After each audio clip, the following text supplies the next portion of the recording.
5 habitudes des femmes qui réussissent. Bonjour à vous mesdames, j'espère que vous allez bien.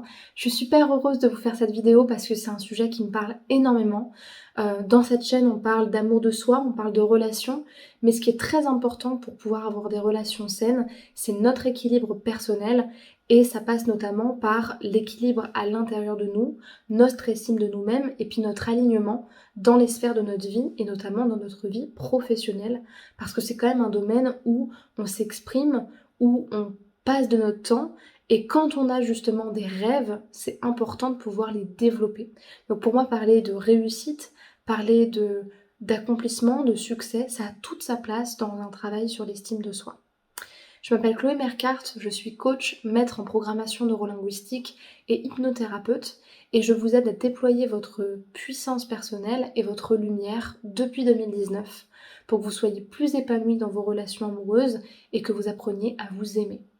Je vous invite à vous abonner à la chaîne YouTube si ce n'est pas encore fait pour recevoir toutes les prochaines vidéos et puis à cliquer sur le bouton des notifications pour les recevoir tous les matins à 8h.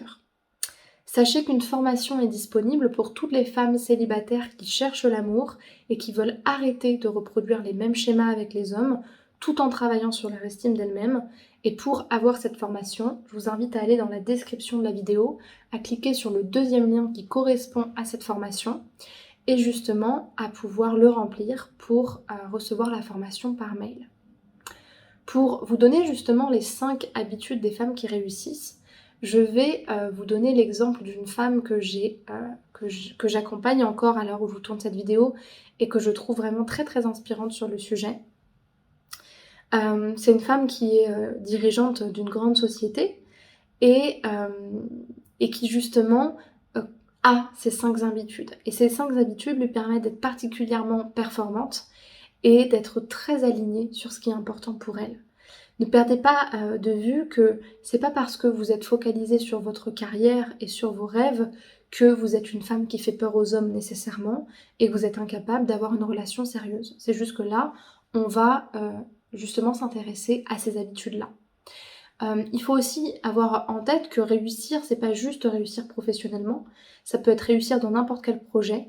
Pour moi, la réussite, la performance, l'excellence, le succès, la détermination, la gloire, c'est davantage un état d'esprit que quelque chose d'effectif, parce qu'on peut le ressentir et le vivre partout, et que c'est pas forcément le but en soi que d'avoir ce résultat, ça dépend de la vision qu'on a, mais à mon sens, c'est davantage une énergie plus qu'autre chose.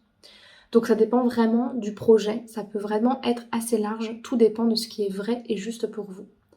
Déjà, la première habitude ou le premier réflexe d'une femme qui réussit, et c'était vraiment présent chez la personne que j'ai accompagnée, c'est que c'est une femme qui a une vision très claire de ce qu'elle veut et qui est totalement connectée à son projet. Pour être connecté à votre projet, il faut vous autoriser à avoir droit en fait, à avoir de l'ambition. Il y a énormément de femmes qui ont de l'ambition, qui ont plein de rêves, mais qui ne s'autorisent pas par peur du regard des autres, parce que la société les empêche de le faire ou qu'en tout cas elles se sentent limitées. Elles s'autorisent pas en fait à éclaircir leur vision, à agrandir leur vision, à avoir une ambition propre qui est grande, qui est prestigieuse, qui est excellente. Parce que des fois on a peur d'être critiqué et de se dire bah on est que des femmes et puis les femmes ne font pas ça et puis quelque part c'est un petit peu trop grand pour moi. Bah, la femme qui réussit, elle a une vision claire de ce qui est important et elle est totalement connectée, en alignement et en accord avec ce projet-là. C'est clair que c'est pour elle et elle n'attend pas qu'on lui donne sa place. Elle la prend et elle la décide. C'est très important. Ça peut passer par des objectifs précis ou par un tableau de visualisation où vous allez définir les zones dans lesquelles vous voulez évoluer et vers quel type d'objectif vous souhaitez justement vous tourner. Ce qui est important aussi, et ça fait partie des habitudes des personnes qui réussissent, à mon sens en tout cas, c'est la réelle capacité à se foutre de la vie des autres et à s'en détacher réellement, tout en se disant qu'on peut y arriver et que c'est possible. C'est ce qu'on appelle l'index de référence interne. Plus je suis capable de me motiver personnellement, de connaître mes moteurs de motivation et de savoir suivre ce qui est juste pour moi, plus je vais pouvoir être insensible au regard des autres et pouvoir avancer beaucoup plus vite. Ça, c'est vraiment quelque chose qui revient très souvent, le regard des autres, ou le jugement qu'on porte sur ce que les autres pourraient penser. Ce qu'on appelle notamment la télépathie. Donner aux autres des intentions, notamment négatives ou limitantes par rapport à nous-mêmes. Et ben, plus vous êtes capable de vous en détacher et de fonctionner uniquement avec ce qui est juste pour vous, moins c'est quelque chose qui va venir vous hanter. Ce qui est très important aussi, et pour moi ça fait partie des habitudes des femmes qui réussissent, c'était le cas de la personne que j'accompagne, c'est la détermination à toute épreuve. Ça c'est un petit peu une énergie yang, la détermination, mais néanmoins c'est ce qui vous permet de donner toutes ces chances à votre projet. Parce que quand on est déterminé, en fait on a la rage de réussir. Et pour moi, si vous n'avez pas une motivation suffisamment forte à réussir ce que vous faites, si vous n'avez pas faim de réussite, ça dépend encore une fois quelle est votre ambition, mais les obstacles vont vous paraître beaucoup trop grands, beaucoup trop effrayants, et donc vous allez vous arrêter ou mettre beaucoup plus de temps à chaque étape que d'autres personnes qui seraient tout simplement comme illuminées par leur projet et par leur quête. C'est pour ça que pour moi, réussir, c'est pas juste réussir quelque chose. À mon sens, c'est pour ça que je parle de vision. À mon sens, quelque chose qu'on réussit, ça fait partie d'une quête de vie, d'une mission et de quelque chose qui est presque de l'ordre du sens ou de la raison d'être. Et quand on est vraiment connecté à notre raison d'être et qu'on s'autorise à aller le chercher, notre détermination, elle sort, elle vient nous aider à atteindre cet objectif-là. Pour moi, ce qui est fondamental aussi dans le fait de réussir n'importe quel objectif ou projet, c'est d'avoir une bonne hygiène de vie. Si vous n'avez pas une bonne hygiène de vie, ça va être très compliqué d'atteindre votre réussite parce que à un moment donné, vous allez vous épuiser et vous ne serez pas toujours aussi performante.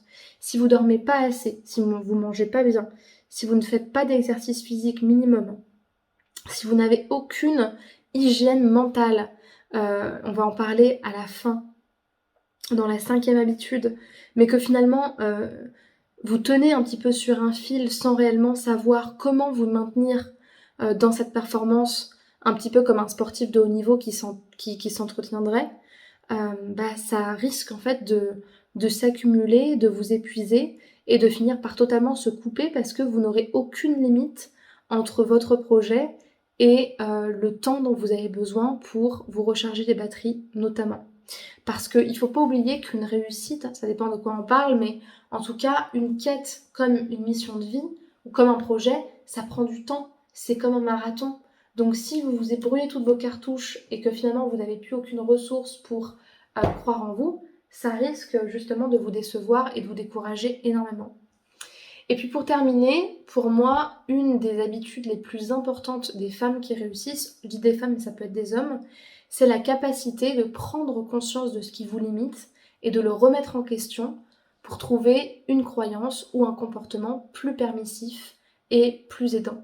Ça, pour moi, c'est fondamental. C'est pour ça que les sportifs de haut niveau se font coacher, que les cadres dirigeants se font accompagner dans la croissance de leur entreprise, que les acteurs se font également accompagner et coacher, parce qu'en fait, vous pouvez mettre plein de choses en place, mais quand vous n'avez pas le mental qui suit et quand vous n'avez pas les outils qui vont avec, notamment dans tout le coaching de performance, notamment au niveau pro, le mindset est tout aussi important que quand vous faites un coaching de vie sur une rupture amoureuse. C'est vraiment fondamental. Donc la capacité de comprendre quand est-ce que vous êtes en train de vous limiter, de quoi vous avez peur, qu'est-ce qui n'est pas utile et comment faire pour pouvoir le reconsidérer, c'est fondamental et c'est ça qui fait la différence entre quelqu'un qui réussit et qui sort du lot et une personne qui n'y arrive pas et qui reste au même statu quo durant plusieurs temps. J'aimerais vraiment savoir si cette vidéo vous a plu. Si c'est le cas, je vous invite à me laisser des pouces vers le haut et à me répondre en commentaire pour me dire ce que vous en avez pensé et si vous avez des questions sur le sujet. Si vous souhaitez prendre contact avec moi pour faire une ou plusieurs séances, je vous invite à cliquer sur le lien en description de la vidéo pour justement réserver votre appel avec moi qu'on puisse faire le bilan de votre objectif et qu'on puisse voir si le coaching est utile dans votre situation. Et pour terminer, je vous invite à me rejoindre sur Instagram, sur TikTok, sur Facebook et sur Spotify pour me joindre personnellement, en privé, discuter avec moi et puis pour suivre mon contenu quotidiennement. Je vous remercie pour votre attention et je vous donne une bonne journée, je vous souhaite une bonne journée en vous disant à la prochaine fois. Au revoir et prenez soin de vous.